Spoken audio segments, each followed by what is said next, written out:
بسم اللہ الرحمن الرحیم۔ السلام علیکم ورحمۃ اللہ وبرکاتہ۔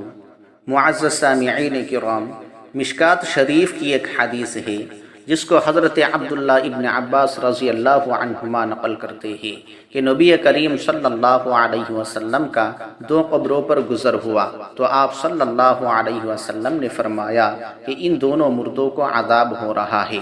پھر آپ صلی اللہ علیہ وسلم نے کھجور کے درخت کی ایک تر شاخ لے کر اسے درمیان سے چیر کر دو حصہ کر دیا، پھر ایک حصہ ایک قبر پر اور دوسرا حصہ دوسری قبر پر گاڑ دیا۔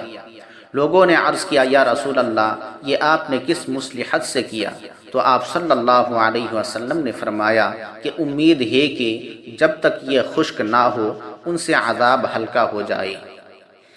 معزز سامعین کرام، شارحین حدیث نے اس حدیث کے متعلق فرمایا ہے کہ یہ عمل صرف حضور صلی اللہ علیہ وسلم کے ساتھ خاص تھا، کیونکہ یہ آپ صلی اللہ علیہ وسلم کو بذریعہ وحی ان مردوں کے عذاب میں مبتلا ہونے کی خبر دی گئی تھی، اور یہ بھی بتا دیا گیا تھا کہ آپ صلی اللہ علیہ وسلم کے اس طرح ٹہنی لگانے سے ان کے عذاب میں تخفیف کر دی جائے گی۔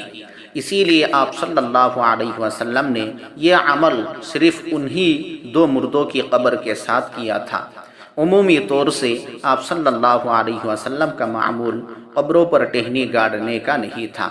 رسول خدا صلی اللہ علیہ وسلم کے بعد تو کسی کو بذریعہ وحی یہ بات معلوم نہیں ہو سکتی ہے کہ کس قبر والے کو عذاب ہو رہا ہے اور کس کو نہیں۔ اسی وجہ سے رسول اللہ صلی اللہ علیہ وسلم کے صحابہ رضوان اللہ علیہم اجمعین نے بھی آپ صلی اللہ علیہ وسلم کے بعد اس عمل کو اپنا معمول نہیں بنایا، لہذا قبروں کی مٹی پر باقاعدہ پودے لگانے کی شریعت مطہرہ میں کوئی حیثیت نہیں ہے، اور یہ عمل رسول اللہ صلی اللہ علیہ وسلم کی دو معذب عذاب میں مبتلا لوگوں کی قبر پر ٹہنی لگانے کی طرح نہیں ہے، اس لیے اس سے اجتناب کرنا چاہیے۔